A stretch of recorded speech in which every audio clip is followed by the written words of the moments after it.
Ask Reddit daily. Besides eating cereal with water, what is the most outrageous eating sin you have ever witnessed?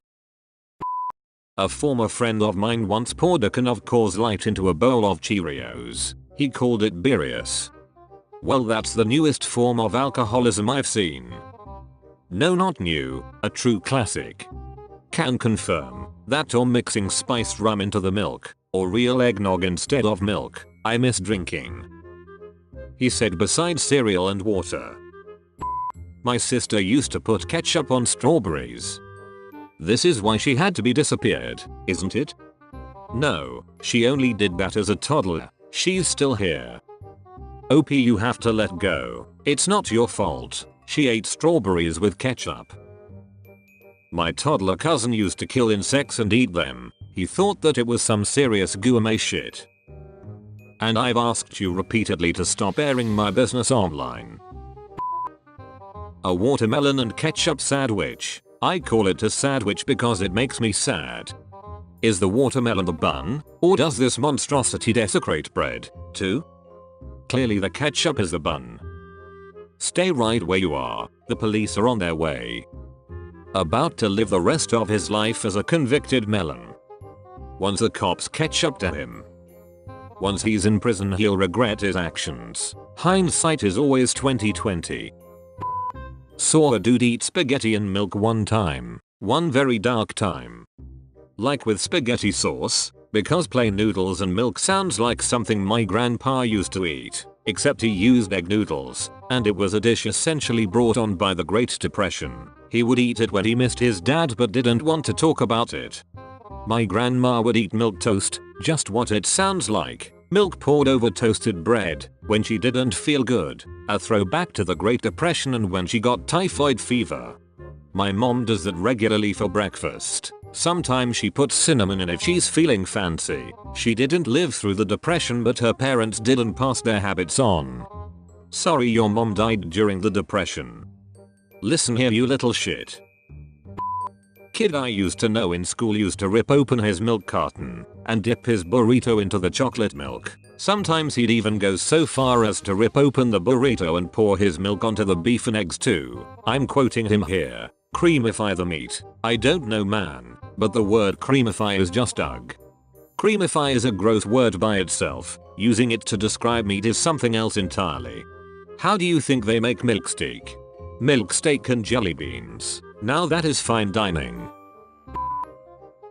I work at a pub/restaurant waiting tables. This couple walks in who I've never seen but are apparently regulars. The bartender sees them, shoots me a glance, and goes to grab something from the kitchen. Before even taking their order, he's filled the crushed red pepper shaker and told me to take it over to them. The woman orders a small cup of French onion soup and proceeds to unscrew the cap of the shaker and dump the entirety of it onto her soup, an inch high off the top of her bowl. She's eating this spicy red pepper like cereal and didn't even ask for a drink refill. She must be dead inside and desperately trying to feel something. I was hoping a doctor would show up and say it was likely because she has X disease that destroys her ability to taste anything that isn't crazy spicy. My dad has bad allergies and is constantly stuffed up. He'll drown all of his food with hot sauce, pepper, crushed red pepper, horseradish, etc. He's also smoked for like 30+ years, so his sinuses are fricked, I'm sure. Fried eggs with chocolate melted on the yolk. Frick this thread. This is the one. This is the one that made me close the thread in disgust. I came back simply to agree and try to not vomit. How the Cadbury egg was born. I had a friend who went through a period where cake decorating was her hobby, and she made some amazing looking cakes that all tasted horrible because of the bizarre flavor combinations. It was always a bit funny because people would compliment the look of them and then have to figure out how to throw their pieces away without being rude about it. The worst one was a Christmas cake with an immaculate looking fondant Rudolph the red-nosed reindeer that was an orange spice cake covered in mint icing. It was like brushing your teeth and rinsing with orange juice in cake form. Please tell me that someone finally told her that less is more when it comes to flavor. Dude in my dining hall had a plate of sunny side up eggs, scooped under an egg with his fork, brought it up to his mouth, and only touched his lips to the yolk. Proceeded to suck all the yolk, and then slurped the rest of the egg in. It was like a car crash. I couldn't look away, but I was horrified. I feel like I was there. I was eerily able to vividly imagine this nonsense. I can even hear it. Horrifying.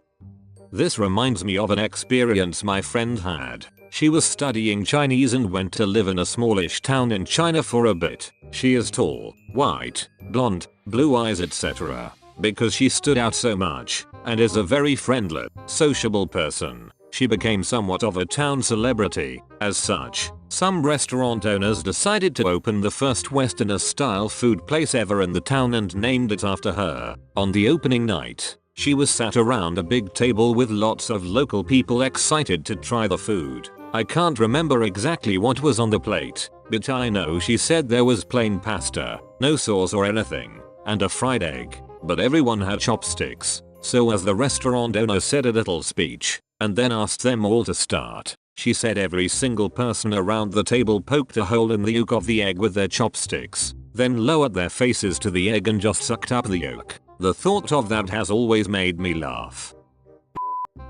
Peanut butter and mayonnaise sandwich. Good God, what the hell is wrong with these people? I mean, you could just lie down in a ditch and die instead. Someone told me it was because the mayonnaise prevented the peanut butter from sticking to the roof of your mouth. But at what cost?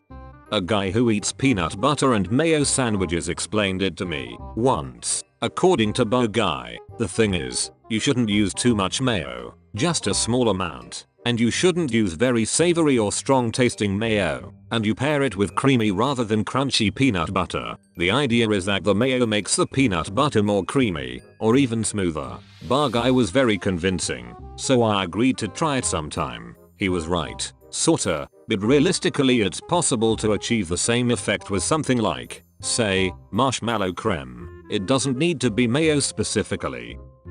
So, basically, just have a fluffernutter and leave the mayo for cold cuts and burgers.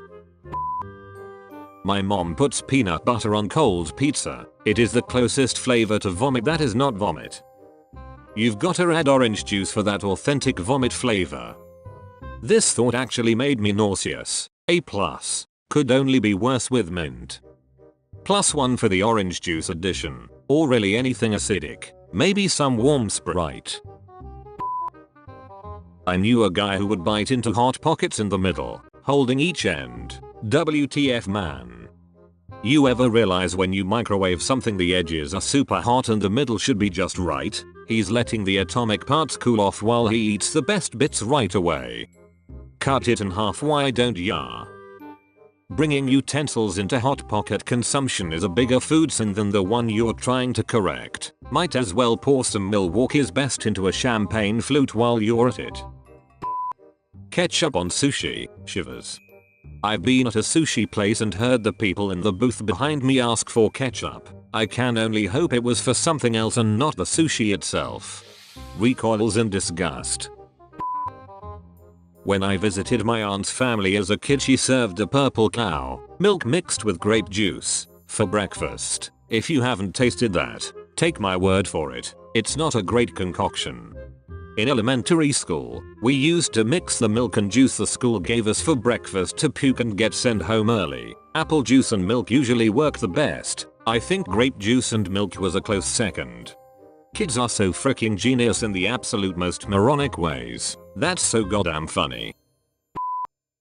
My dad's girlfriend puts cucumber in any hot dish she can. Green chili, chicken soup, taco meat. Sky's the limit. She also doesn't believe in draining noodles and will let them sit in hot water until each strand of bloated spaghetti is as thick as a goddamn shoelace. I don't eat there anymore. If you ever eat hot food, cucumber is a good side dish to wash the mouth. You shouldn't dip it though.